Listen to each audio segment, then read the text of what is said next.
हमारे जनपद में खरीफ में कुल 2,38,731 हेक्टेयर में खरीफ फसलों की बुआई होनी है। हमारे जनपद की खरीफ की मुख्य फसलें हैं धान है, मक्का है, ज्वार है, बाजरा है, अरहर है, उर्द है, सावा, कोदो, रागी है, तिल है। साथियों, हमारे जो इस जनपद में जो इस वर्ष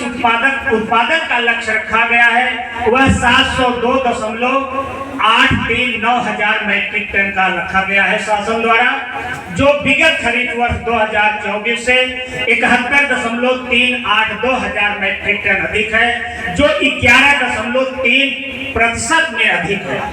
साथियों, आप सभी लोग ग्रामीण क्षेत्र के हैं, किसान हैं, बुजुर्ग हैं, आप सभी अनुभवी हैं। आप जानते हैं कि हमारे जनपद की खरीफ की मुख्य फसल धान की है,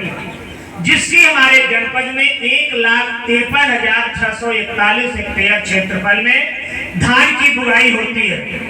जो कि कुल खरीफ आच्छादन का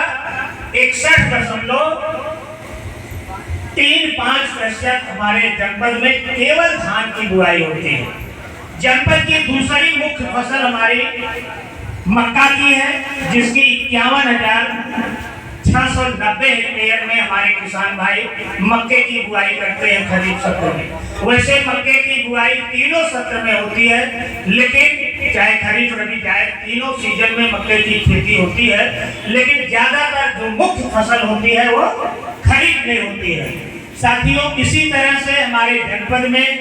जो हमारा खरीफ का आच्छादन है उसका 8.41% यानी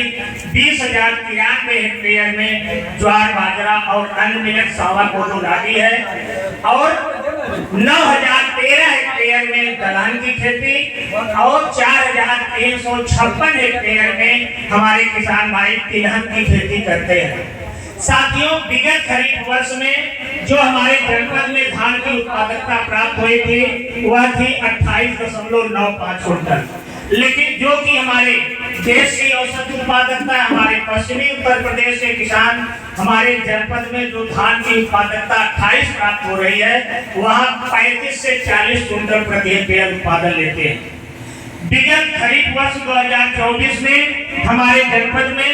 जो मक्का की उत्पादकता है वह 20.68 कुंटल प्रति हेक्टेयर प्राप्त हुई थी। वहीं पश्चिमी उत्तर प्रदेश के किसान 40 से 45 कुंटल मक्के का उत्पादन लेते हैं। बिहार के बगल के जो हमारे अन्य प्रांत हैं वहाँ 50 से 55 कुंटल प्रति हेक्टेयर ऐसी प्रजातियां हमारे यहाँ मक्के का उत्पादन हो रहा है। तो साथियों, आज इस जन चौपाल के माध्यम से आप देख रहे हैं आपके भी भारत सरकार के निर्देशन में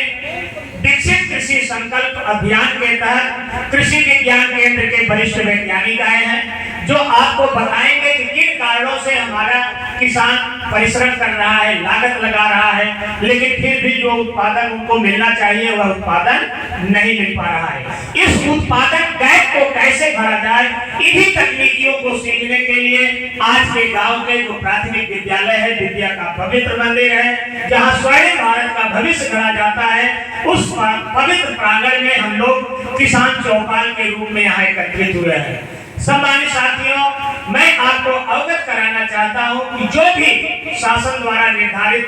लक्ष्य निर्धारित किया गया है, उसके लिए आपके लिए जो कृषि निवेश की उपलब्धता होती है, आपके राजकीय बीज भंडार पर धान का बीज आ गया है। कुछ ही पलों में एक सप्ताह से पहले आपकी बुआई नहीं शुरू होगी, तब तक ले आपके यहाँ जिप्सम आ जाएगा। आप सभी लोग धान की खेती करते हैं साथियों, जानते हैं खरपतवार नाशी का प्रयोग करते हैं। जब आप हर्बिसाइड खेत में डालते हैं तो जो ऊपरी परत है वह कड़ी हो जाती है, टिलरिंग कम हो जाती है, उत्पादन आपका वहीं घट जाता है। यदि आप 2 कुंटल 1 हेक्टेयर में 1 बीघे में 1 बोरी 75% अनुदान पर सरकार जिप्सम दे रही है, उससे आपके खेत में कैल्शियम